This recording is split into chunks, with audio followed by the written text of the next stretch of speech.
கர்த்தருக்குள் பிரியமானவர்களே, November 17 எலஞ்சி white அம்மையார் அவர்களுடைய மாரநாதா புத்தகம், பக்கம் 641. இன்றைய தியானத்திற்காக தெரிந்து கொள்ளப்பட்ட தலைப்பானது மீட்கப்பட்ட திரளான கூட்டம். வசனம் வெளிப்படுத்துதல் 7வது அதிகாரம் 9வது வசனம்.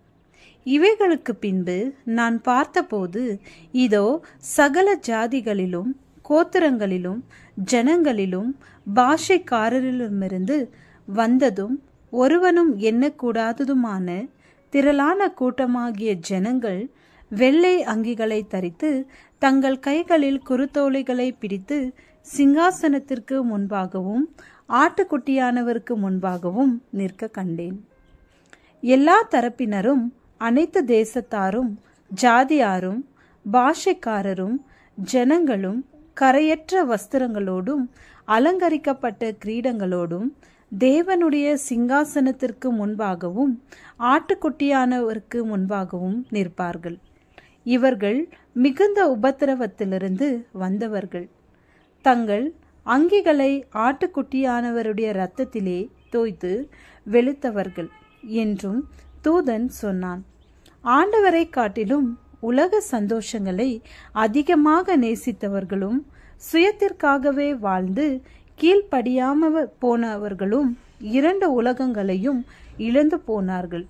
இவ்வாறாக வாழ்க்கையின் காரியங்களையும் அனுபவிக்கவில்லை, நித்திய ஜீவனையும் அடையவில்லை. ஜெயகீதத்தோடும் கிரீடம் சுரமண்டலங்களோடும் நிற்கிற ஜெயம் கொண்ட கூட்டத்தார் உலக உபத்திரவமாகிய சூளையிலே மிக அதிக வெப்பத்தை மிதித்திருக்கிறார்கள்.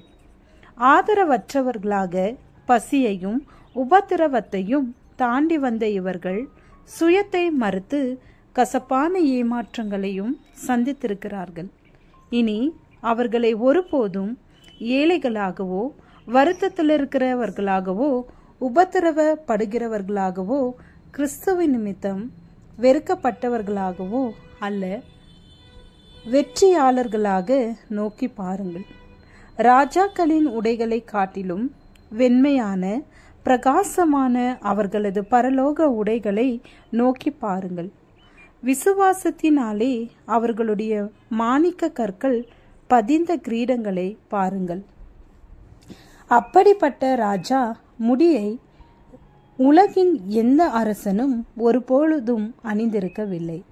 அவர்கள் தங்கள் வெற்றியின் குருத்தோலைகளை அசைத்து தங்கள் குரல்களாலே சத்தமாக ஓசனாவென்று முழக்கமிடுவதை கேளுங்கள். அடிக்கப்பட்டு உயிர்த்தெழுந்த ஆட்டுக்குட்டியானவர் பாத்திரமானவர், பாத்திரமானவர்.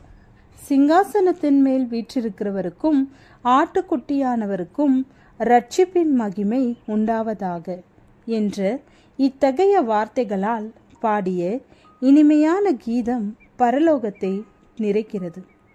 தூதர் சேனையும் பிரதான தூதர்களும் பாதுகாக்கிற கேருபீன்களும் மகிமையுள்ள சேராபீன்களும், ஆமேன், எங்கள் தேவனுக்கு துதியும் மகிமையும் ஞானமும் ஸ்தோத்திரமும் கனமும் வல்லமையும் பெலனும் சதா காலங்களிலும் உண்டாவதாக, ஆமேன் என்று மகிழ்ச்சியான வெற்றியின் கீதத்தை எதிரொலித்தார்கள்.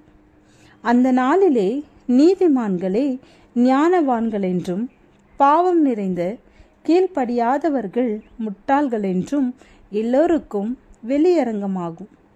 அவமானமும் நித்திய நிந்தையுமே அவர்கள் பங்காயிருக்கும். கிறிஸ்துவிற்கு உடன் வேலையாட்களா இருந்தவர்கள் பரிசுத்தமும் நித்திய நீதியுமான ஆடையை தரித்தவர்களாக சிங்காசனத்தை சுற்றிலும் இருப்பார்கள். ஆமேன்.